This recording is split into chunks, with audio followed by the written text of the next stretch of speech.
Ember mugs are awesome at keeping your hot drink hot, but they're also a little bit quirky. If you just use it out of the box, you'll miss some hidden tricks and maybe even shorten its life. So I'm going to share 6 things that every Ember owner needs to know to get the most out of it. My name is Martin Keane, and this is Keen on Coffee. Okay, so number 1, you need to make sure that the bottom of this cup is bone dry if you're going to put it on this dock, because it will come into contact with these pins here which kind of pop up and down. And if there is any liquid between these two things, you may charge for a little bit, but it's going to cause some problem. The coaster itself is not water resistant, so obviously you want to keep this dry, but it is quite easy that the cup itself can get wet as you're preparing your drink. Now, Ember doesn't publish what this ring alloy is made of. They just say that the cup itself is stainless steel and then it has a ceramic reinforced food grade coating. But there are many failures where people are reporting things that are moisture driven. And that can either be corrosion, so corrosion of these metal rings here or of these pins, or I think more common is in fact that these pins which are spring loaded actually end up getting stuck. I have just got into the habit, because I'm so worried about this, of always, once I've prepared my drink, just like taking a towel off my shirt and just making sure it's completely dry. That's number 1. Number 2, look, this thing has a limited battery. So if you are going to use this off of the dock, you want to get as much as you can out of that battery. And one way to do that is to pour hotter than your actual set temperature. Now, the battery life claims that if the drink is poured in hot at around 135 Fahrenheit, the 10-ounce mug, which is this one, will last for about 1.5 hours. The 14-ounce will last for about 80 minutes. If it's cooler, it drains faster. And you might also want to consider, if you're adding anything cold in here, like cool milk or syrups as well, consider that is going to lower the temperature as well. Now, my app is currently reporting that the Ember cup is empty. That's because it is. But there are situations where you can get this empty warning when there's actually drinks inside of here. Now, that can occur because Ember uses what they term precision temperature sensors.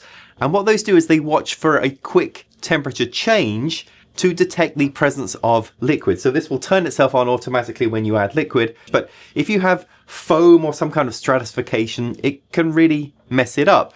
Things like you could have honey. If you've added honey into tea, it would pool on the heater, or you could have tea bags or loose leaves covering the sensor, or even milk foam as well. So if you get that warning, just give the drink a stir. That will probably fix the issue. If it doesn't, the other option is just to hold down the power button on the bottom, and that will recycle the cup itself, and that should fix the issue. Now, how do you keep this thing clean? Well, one way to do it is to get the black one, so you can't really tell. But, you know, officially you can hand wash only this thing. I mean, there's a lithium battery in the bottom, so yeah, that kind of makes a lot of sense. And you can't submerge the coaster either.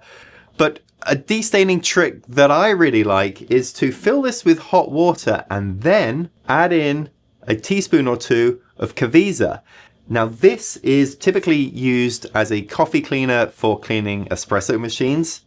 That's why I have it. But if you add just a teaspoon or 2 of this into your cup, add some warm water and then just let it soak, then rinse it out, that will make a big difference and will not damage the ceramic coating. If you do not have this product lying around, a dishwasher tablet will also do the trick.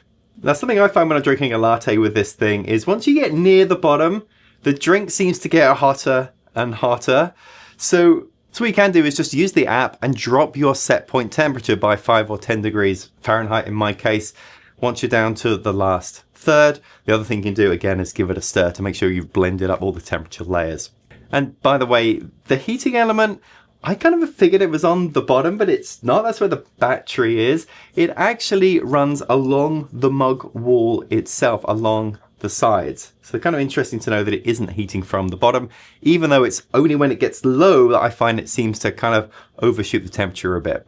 All right, number 6. This one has me confused. Maybe I need your help because it relates to charging on the dock if there's liquid in here. Now, Look, the way that charging works is if I place this here, it's now going to go into charging mode. The cup is empty, it's going to start charging the battery. Now we can see that on the app, which has it's hard to see, but a little lightning symbol next to the battery percentage.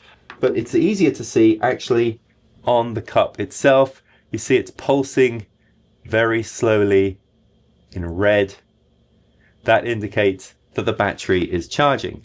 Now, according to the official documentation, if this thing is actually keeping a drink warm, then the battery percentage will not increase. It can't charge while it's also keeping a drink warm. But is that really true? Well, I'm adding some cold water here to really stress this. My battery is currently at 80%. If I put this on here, it will now start to heat up my drink.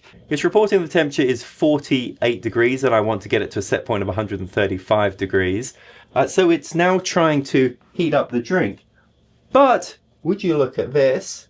That red LED is still slowly pulsing. According to the documentation, it's not supposed to do that.